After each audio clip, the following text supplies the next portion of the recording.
Gale in context opposing viewpoints database page. Now here there are some issues of interest. A lot of times they will talk about current events. Again, it's really good for a lot of speech classes and communication classes.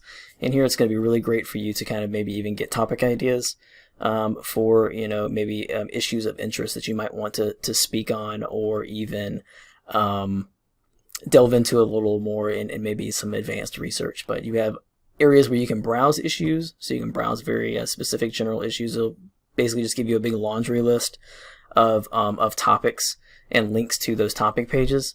So you have a lot of different areas that you can search there. You also have your main search bar up here. So if you already have a topic of interest in mind, you can just go ahead and search it there.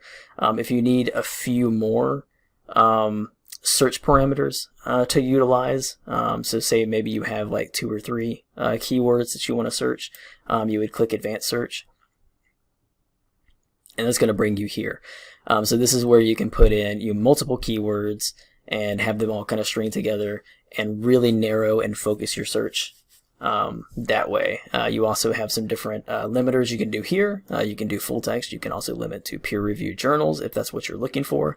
If you're just looking for newspaper or magazine articles, then I wouldn't really worry about any of this information down here, unless you're really wanting to keep everything really up to date. Then you might want to play around with the publication dates. Otherwise, a lot of this stuff you can do after you do your initial search, so it's really not super, necessary for you to mess with these right away. Sometimes these can limit your results a little too much, and it can be a little frustrating. So right now we're just going to do a very quick and easy and very broad type of search, just to kind of show you what this is going to look like. And one thing I want to bring to your attention, which is really cool that this does, is a lot of databases don't do this aesthetically. They put the quotation marks around multiple terms. So if you have like climate change, where you're wanting that to kind of be searched as one term instead of 2 different terms, you need to put quotation marks around it, so that way you're blocking those together instead of having them separate. If you don't put the quotation marks around it, sometimes databases will read them as 2 separate words instead of as one kind of term together in this case. So that's always a kind of a neat little rule of thumb to remember, the quotation marks. But I digress. So we will search, and that's going to bring you to this page here. So as you'll see, you have a lot of different content types. So these are all the different types of articles that you can access related to the topic. So you can either pick what you want to up here, or you can scroll through and you'll just kind of see where academic journals, you can click that. It's going to take you to the full list of academic journals. That's more or less where your peer-reviewed information is going to be.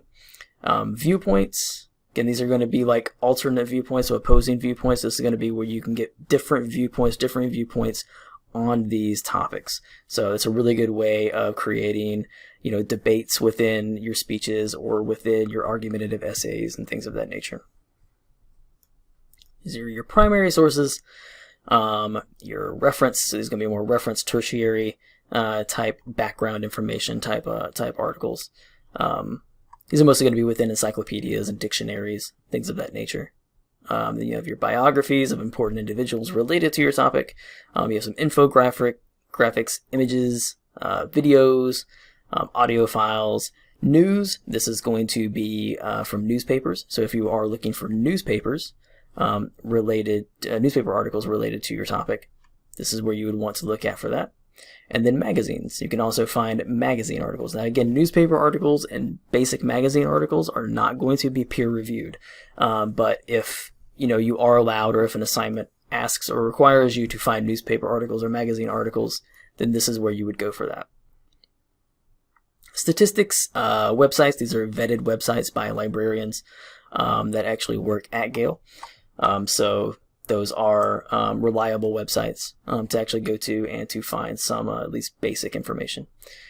So just to show you, if you do academic journals and you are looking for peer-reviewed, as you can see over here, you have full text, peer-reviewed. If you click peer-reviewed journals, it is going to now limit them to only peer-reviewed journals.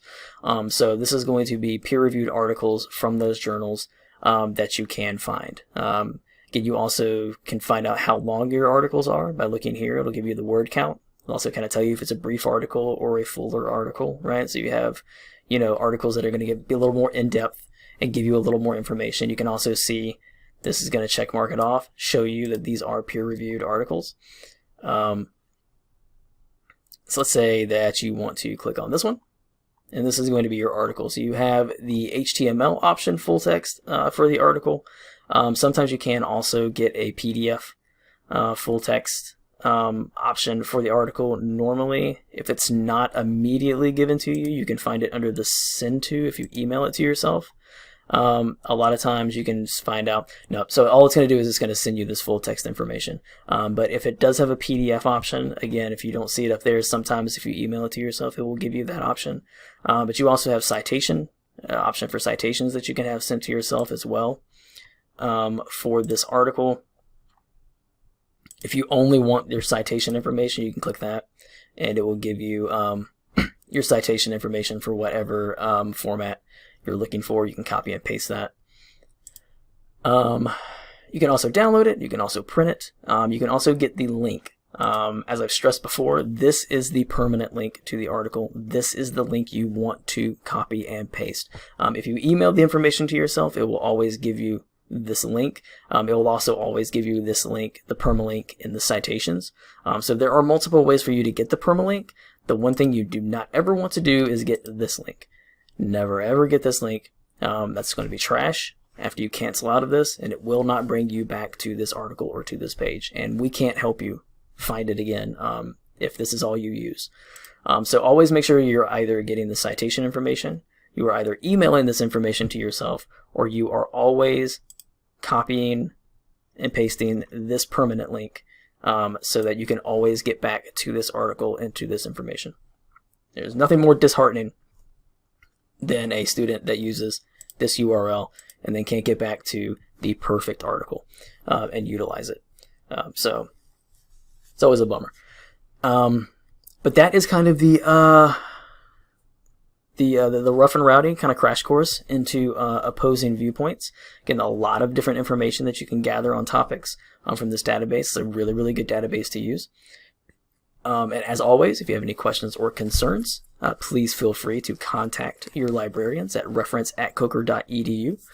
And we'll be more than happy to assist you, whether it's diving into this a little deeper or helping you find the article that is going to be the most beneficial for you for your assignment. So with that being said, thank you for viewing, and I hope you have a great day.